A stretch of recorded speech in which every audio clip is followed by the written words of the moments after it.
कहने के लिए भोजपुरी के ट्रेंडिंग स्टार खेसारी लाल यादव और भोजपुरी के पावर स्टार पवन सिंह हैं। लेकिन पिछले 1-2 सालों से लगातार साल के 12 महीनों में लगातार नथुनिया पे गोली मारे, मरून कॉलर सरिया, कमर अप डाउन करे, ये सब गाने लगातार ट्रेंडिंग सेक्शन में रहा। और ये ट्रेंडिंग सेक्शन में लाने वाले जिनका नाम है नीलकमल सिंह, जो कि ना कभी विवाद में आते हैं और ना ही कोई विवाद करते हैं। जबकि इनसे अगर कोई पूछा जाए कि आप जातिवाद क्यों नहीं करते हैं, तो ये जातिवाद भी नहीं करते हैं। फिर भी इनका गाना लगातार ट्रेंडिंग सेक्शन में होता है और ट्रेंड करता है। फिलहाल इनका गाना आज भी एक रिलीज हुआ है और वो भी सुपर डुपर हिट है। रिलीज होने के साथ ही ये ट्रेंडिंग में आता है। शिल्पी राज के साथ गाना होता है और भोजपुरी के ये एक लौता सिंगर है जो इनका गाना हमेशा ट्रेंडिंग में आता है। और कभी ये ना लाइव आते हैं और ना ही कभी ये इंटरव्यू में जल्दी दिखाई देते हैं।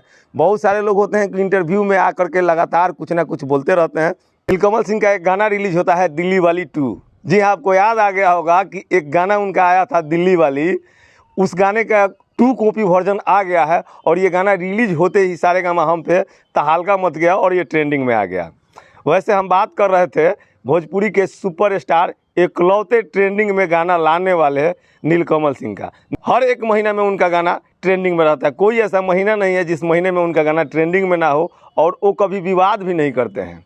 तो भोजपुरी का एकलौता ट्रेंडिंग स्टार कहें, सुपर स्टार कहें, पावर स्टार कहें, जो भी स्टार आप कह सकते हैं, नीलकमल सिंह हैं। नीलकमल सिंह का जाति के बारे में भी अगर आपसे पूछा जाए तो शायद आपको पता नहीं होगा, क्योंकि नीलकमल सिंह जातिवाद नहीं करते हैं। वैसे ही नीलकमल सिंह का एक गाना रिलीज हो चुका है, दिल्ली वाली। और आपको बता दें, नथुनिया पे गोली मारे, ये भी गाना सुपर डुपर हिट रहा। मरून कलर सरिया, वो भी गाना सुपर डुपर हिट रहा। कमर अप डाउन, ये भी गाना सुपर हिट रहा। उनका गाना लगातार ट्रेंडिंग सेक्शन में जाता है और हमेशा उनका गाना ट्रेंडिंग में, एक ना एक गाना हमेशा ट्रेंडिंग में रहता है।